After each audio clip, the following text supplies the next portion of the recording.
talking about sustained success. Yeah. I want to know for you, Meryem Uzerli, what does success mean to you? So when I was younger, being success meant to me there is a target, there is something I want to achieve, and I start my journey and I get to that target, to that goal, and then this is the success. So throughout the years and throughout getting more and more mature, I figured out for myself personally that success is being, I only can talk for myself, of course. Success is being truthful to yourself. Success is also failure, you know, falling down and getting up again, and which happened a lot to me, to be honest, more often than I was expecting. But after that, after the deepest point, the uppest point comes again. And I love the quote of Tom Hanks when he had that table talk with a lot of actors and actresses, and he was saying that too shall pass. You know, you have failure, that too shall pass. You have success, that too shall pass. You know, you have good days, you have bad days, you have ups and downs. And actually, I've learned so much from my failures, and I felt even more successful afterwards. And so the perspective, the point of view on success changed throughout the years, and also, of course, in my daily life as a mom of two, I feel very successful after a normal day when everything worked out. That's also success. So there are so many fields when it comes to success. It's not only one clear answer about it, but I think being truthful, being emotional, transparent, don't fear to show who you are, and not everybody has to like you, but some people will like you, some people maybe don't, but that's okay, you know, it's totally fine. You will find your people, and I think this is what means success to me right now. Beautiful. I love that. And like we said, it's going to change. Yeah. If I meet you in a year's time, it will be completely different. Totally. You know, when we are in our 20s, in our 30s, and now after 40, you know, it's like, yeah, it's different, for sure. Well, I want to talk about those bad days that you were talking about. Not because I want to dwell. Why you want to talk about bad days? I don't understand. Because, you know what, I feel like you can really add value to the ladies we talk about good days. to the ladies here who we all day-to-day experience, you know, our dips, the ones that you spoke about. When it comes to our careers, we put a lot of pressure on ourselves, you know, and no one's telling us that we need to do that. We're kind of the most people that put that on us. And I think that... Yeah, that's true. I think there are tools, or is there ways or techniques that you've created over the years, especially being in the public eye all of the time, that on your low days, on your bad days, what helps you overcome them and feel re-inspired or re-motivated to go again? So the thing is that it depends on why my day was bad. Was my day bad because of a job I didn't get, or I was thinking I was failing in, or why? Because I thought I was not doing enough, or is it that kind of feeling bad, or feeling bad in my private life because I felt lonely, or I felt not seen, or I was not able to find the right person in my life at that kind of time, or I found the wrong person, you know, that happened also to me for sure. So the thing is, it depends on what kind of a bad day I had. So I had different solutions for that. And I think, first of all, it's important to accept that we have bad days. It's the most normal thing. And it's also important to say that we are not robots, you know. We do our best, what we can, but sometimes we are just not able to function the way we were planning to, because life is life, you know. Life is unpredictable. Life is like a roller coaster. So many things are happening unexpectedly every day, you know, like around us and within us. And what is still a journey I'm on right now, and which is one of the biggest challenge in the world, I think, is that we are learning not depending our inner emotions from whatever happens around us. This is something which is a hard journey to go on, but it's so freeing if you are getting there more and more closely. And I'm still not there 100%, I have to say honestly, but I'm working on it. Because, for example, when 20 years ago, when something happened in my relationship and it was a bad day, or I had a discussion or a fight, I was not really doing well at my job at that time because it was occupying me emotionally the whole day, from the morning till the evening. Like, oh, I had that fight, and whatever, what happens now with the relationship, and this and that.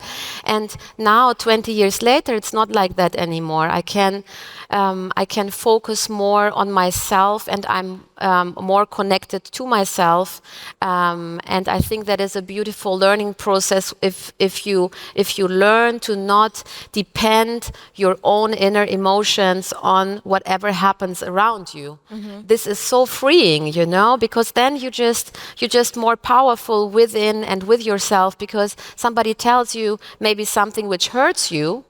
And it's like, okay, interesting that this is your opinion, and interesting that you think and feel that way right now about me. But actually, that has nothing to do with what I feel right now. And I'm distancing myself from whatever you put the label on me right now. And it's okay. It's okay. I respect you. And I empathize with you till a certain point. But, I stay focused within myself. And this is hard to learn, and I say it again, I'm not there yet 100%. I wish I would be. But I'm working on it day by day, night and night.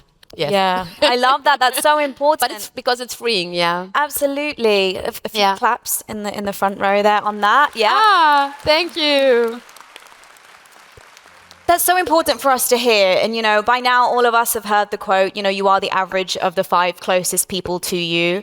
We're here at the We Convention, so it's only right we speak about how important it has been for you to have a solid circle around you that support so important. You, women who are there for you. Talk to me about that. How hard has it been to carve that circle? So I was very lucky with that, because I have 3 very, very good best friends from my childhood. So they know me like their pockets. This is the saying, I guess. Yeah. Like, they know me like the pockets, their pockets, not other pockets, their pockets. And I'm very blessed to have very nice parents and this and that. But also I'm blessed with friends who are clearly, hardly honest with me. I'm not interested in friendship where there's only soft words and everything is always cloudy and beautiful. I also love friendships which are very honest and which are inspirational critic, not like bringing somebody down. That's toxic, of course. No friendships like that. But empathize with each other and having good friendships. And you said something very important. It's so important that we connect with each other as women. When I look into the world of social media, or when I look into the world of the media, the press, like what is going on, these pages when they say, who wear it better, that person or that person, or the media world is constructed as if they always compare women to each other. Oh, she is 50 and she's 52. She looks that way. The other one who's in the same age looks that way. Or she was wearing that dress, as I said before. And I think what we should do to break that cycle, we shouldn't compare each other to each other anymore. We should start today. No, I'm not comparing myself to any other women. I don't, because you are individually perfect the way you are. And the only thing I do with another woman is connecting. The other things like comparing is creating separation. It creates separation. And we don't want separation because... Thank you. This is how I feel, and I feel that the society somehow, I don't know why, is doing a lot to separate. And we need to say, no, we don't want to be separated. Why? We want to be connected. And we want to be vulnerable together. We want to be truthful together. We want to be emotionally transparent together. And we don't want to separate. We want to connect. Because there is the power. The power is not in separation, the power is in connection. So don't play the games, what the media world does, the social media does, or whatever, and don't do it with your psychological system. Because I did it as well when I was in my 20s, and I thought, I'm still in my 20s, just saying. No? Okay. Why are you laughing? No, it's okay. But the thing is that, you know, when I was in my 20s, I was also comparing myself to other women. It's something which the society creates in a very natural, weird way. You know, and then these gossip culture starts, where you blaming other women, where are you blaming other mothers? Oh, she does it like that with the kid. You should do it like that with your kid. And like all these craziness, where actually when we look into the deep inside of our heart, not one woman in this room actually from the bottom of their heart want to blame another woman, want to compare herself to another woman. They only want to connect and help and support. Isn't that true? Absolutely. Look, so let's break that cycle of the society, which I think is not healthy. And that brings to mind what we were talking about backstage. And I looked out and I said to you, Meryem, you know, I've seen a couple of men at the convention today. I wish there were more here, because that for you then sprung to mind the word separation, because you said they should be here because this is a collective purpose. Totally. Women empowerment won't work in the long run without the support of men. Men empowerment won't work in the long run without the support of women. It is, again, about connecting humans together, connecting humans with each other. It's all about that. It's all about connection. It's all about vulnerability. It's all about being truthful to ourselves and to others. That's actually the recipe of, otherwise it won't work. It will be nice to be on a conference like that, to talk. Of course, I'm very humbled and honored by that. And also, it's very nice to sit here in the audience. I will tomorrow sit also in the audience and watch some talks. I'm excited about that one. And we have a beautiful dinner tomorrow where we also continue to inspire each other by talking, and what could we else do to support and help. But the thing is, it's nice to talk for now, but tomorrow or the day after we all go to our home, and what happens then? Connection, connection, connection. So important. Also with men also with women, supporting each other. Humanists, you know, humanists.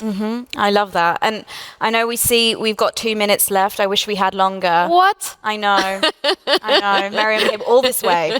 That's why this clock is 4. I was thinking, okay, what is happening here? Yeah, we can go maybe a tiny bit over. Yeah. You know, one thing that you just spoke about was vulnerability. And I feel like that sounds like such an easy word to say and to think what it means, but to actually act it and live it in your everyday life is a completely different conversation. So yesterday I was on a plane, totally true. Yesterday I was on a plane. I was walking, I was sitting on my seat, and then I walked to the restrooms. I was in the middle of that flight. And when I came outside of the restroom, I saw 5 flight attendants talking about me. I felt it was not the energy which was nice, you know. It was not like, oh, wow, oh, nice, oh, happy, you know. Like, it was more like, oh, you know, like it was a bit a gossip group, you know. And then I went back to my seat and I didn't feel comfortable about it. And then I thought, no, Meryem, you talk about vulnerability. You are vulnerable now, and you are not just talking about it, you're living it, right? So yeah, I will also live it in this moment, because I couldn't forget it, because I felt uncomfortable. I made myself like, I felt like belittled, or I was like, that was not a nice energy. So I went to the group and I said, hey, hi, I didn't want to interrupt you, but I came out of the restroom and I realized that you talked about me and the energy was not nice. Maybe you are totally talked something nice and I got it wrong. also possible, right? My interpretation can be totally wrong. But, you know, I didn't feel comfortable with it. And I just wanted to share that with you because right now, I don't feel well with that. And I went back to my seat and I just wanted to share my feelings with you. They were shocked. And they said, yeah, actually, we talked about what we were reading in the press. And then we thought and this and that. And, you know, and we are so sorry if you felt that way. And I was like, yeah, I just wanted to share my feeling. And now have a nice flight. Bye-bye. Arrivederci. Ciao, ciao. I love that. See you again. Not? No. No, I'm joking. But there is a power to vulnerability, isn't there? Yeah. A lot of the time we're convinced and we're told that vulnerability is a weakness. It's a power. No, it's power. It's totally power. My opinion. It's only my little opinion here on the stage. As you invited me, I say my opinion here. Absolutely. So I just share my opinion, my little opinion. It's totally power. In my opinion, it is totally power. Power, power, power. I don't have a last question for you. Please. Because what I want you to and what I think Meryem... Please come to end. Yeah, also they're telling me to wrap things up. But also, I want to hand it over to you because I think you have so much to say and so much value to share with everyone here today. If there is anything you want these wonderful these wonderful women to walk away with today, one thing that you want to share that along your journey you can add value to theirs, what would you want to say? Sharing, I have no idea right now, but what comes into my mind firstly is also again about this connection thing, but like sharing love with each other, looking into each other's eyes, supporting each other, like saying, hey, we all had bad days, bad times, bad periods in our life where we were laying on our ground because of some societal issues around us, right? As a woman, some more, some less. But, you know, and we were standing up again, right? We did. So let's believe in ourselves. Let's help each other. Let's connect with each other. Let's be vulnerable with each other. Let's not compare each other to each other. And let's go hand in hand on this beautiful journey, challenging journey. And yeah, that's why we are here, no? And we are such a powerful gender which are able to change the world, but together, connected, not separated.